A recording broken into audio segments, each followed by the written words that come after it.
Glenn Dyer, and you are watching a Dyer-Situation. I'm going to be seeing Paul Blart Mall Cop 2. Guess it's unavoidable. The damn thing's been in theaters for too damn long. The movie was sitting at a 0% critic rating on Rotten Tomatoes, and with like a 60% audience rating.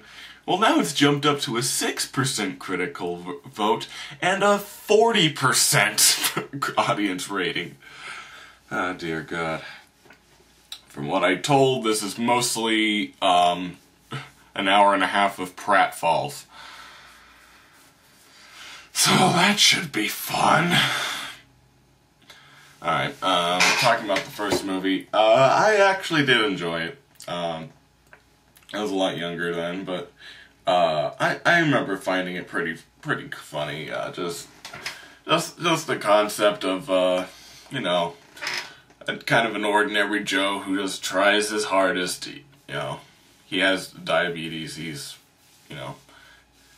overweight, but he tries his best, and in the movie he saves the day. That's pretty funny. In this movie, he's an accomplished hero, and now he has to save the day again. So I don't know how they're going to get that comedy back into it. It's not really a movie that needs a sequel, and to be honest, it's kind of late for one. I mean, it's been 5 years since the last one, so it's a bit long of a time for a comedy sequel. Then again, I did like Dumb and Dumber 2, but not many people did.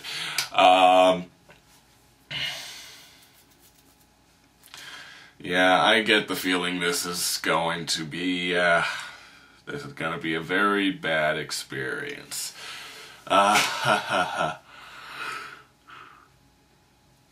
Yeah.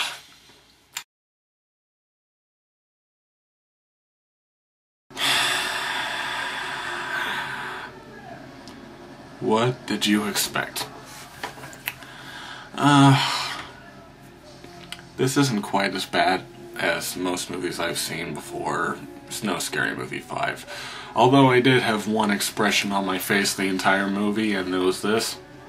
As I was lazily shoving popcorn into my mouth, hoping desperately that I could just change into the popcorn-eating masses and somehow like this movie. Didn't really work. If you recall Scary Movie 5, I was sitting through it like this. Or something similar to that. No, this movie is just like this. It's a mess. Honestly. There's just as many jokes that are set up correctly as there are that are set up either confusingly or barely at all. And I have some examples. There's one scene where he's running away from a bad guy, right? Paul Blart's trying to escape, and he sees somebody's like bulletproof suitcases. Like just a stand of bulletproof suitcases. I'm like, there's such thing as bulletproof suitcases. Why would you need a bulletproof suitcase? But they're just being sold there, just randomly. And I'm like, okay, so is he gonna use it as a shield? Is he gonna do something like that? No, he somehow climbs inside a suitcase that's about so big. And then rolls down the stairs, somehow is able to tell when the guy's coming up the stairs, and rolls down it, and when the guy shoots at him, it doesn't go through because it's a bulletproof suitcase. And he hits him with it, and then he goes through a window and he almost drowns.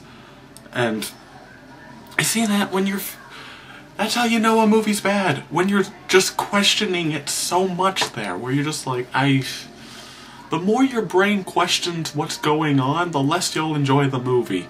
Just on a subconscious level, basically.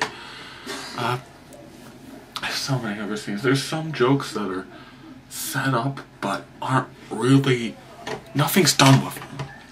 I have another example of that one. At one point in the movie, Blart's talking to himself, and he says, "Fool me once, shame on me.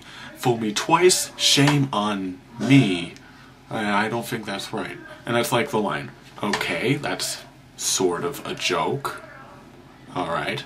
And then later in the movie, he's talking to the bad guy and clearly referring to the first line. He says, "Fool me once, shame on you. Fool me twice, shame on me." Where's the joke? That's all we get out of that. Nobody comments on the line. Nobody even makes a face. Nobody even, like... I don't think there's even really a pause for laugh. They just say that. I'm like... Where's the joke? That's not a joke. That's, like, the first half of a joke. That's the setup. Where's the punchline? That's what I could say for most of this movie. Where is the punchline? Paul Blart is now on a stage, like a water stage, and he's interrupting the performers. Where's the punchline? That's a setup. He's not doing anything funny except he's just fat. That's not a joke. Okay, that's what the people who make the Scary Movie franchise think is a joke. Just showing something. That's a joke. I don't get it. I really don't.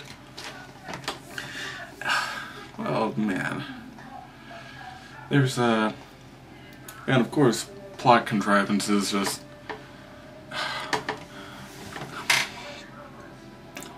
like with his family, like his mom dies off, and his wife leaves him within like the first few minutes. Just because, I don't know, it's a sequel and you have to reset things. And then there's this confusing subplot, like, where the hotel's manager, who's this attractive lady, comes up to him and gives him his hotel room, and he says, "I know you're not attracted, I know you're attracted to me, but I can't, I am not in the mood for loving right now." And she just looks confused. And then, suddenly in the next scene, she's totally head over heels in love with him. And that's... well, that is a joke, I guess. Good for you. You got one. Jesus. And then there's other just baffling things. I don't know if you've seen the trailer for this. I saw it like 10 bajillion times because, you know, that's how they work. But I saw the trailer for this movie. And in it, at the last scene of the trailer, we see him meeting that lady on horseback and like hitting on her, and she gives him his phone number and all that, right? So you might remember. That's the last scene in the movie. Honestly, before the end credits roll. Like, that's like Amazing Spider-Man 2 shit. Like, the trailer was letting on, oh, this is the new love interest. Nope, that's the final scene in the movie. Okay. They think that that's what you're supposed to do in a trailer? I don't know. Where the hell am I even going with this? There's so many things wrong with this movie that I can comment on.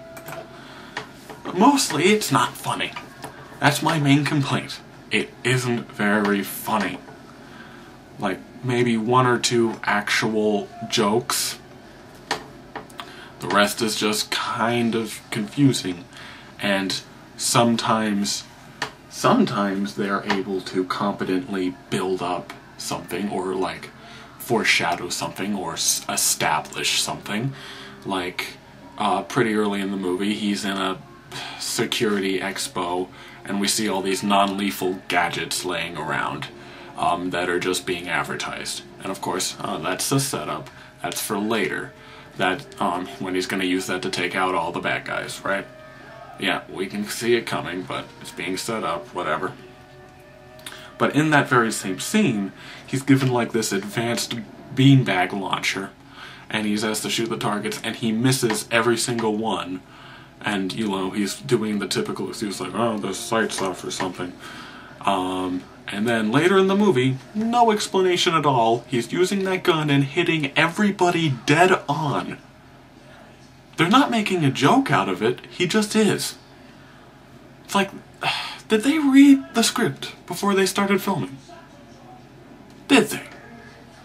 That is lazy. That is really lazy. That is... It's a Happy Madison film, yeah. I know. What do I expect? By the way, Pixels looks like it's gonna suck, but anyway.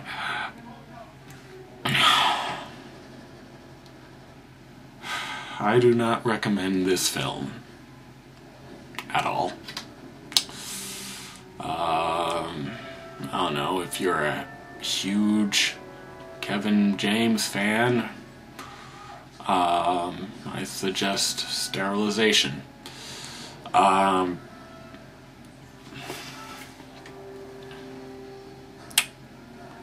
about it.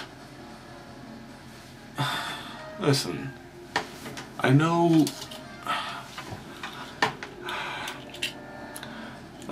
there are different types of humor. I know that. There's some things I find funny and others don't, and some things others find funny and I don't. That's just how human life is. But typically, all these things involve a joke of some kind. Why is it that this movie does not get that? I really don't know how you can have a series of comedy writers not know how to tell jokes. I just don't. So, until next time, I'm Glenn Dyer and you've been watching A Dire Situation.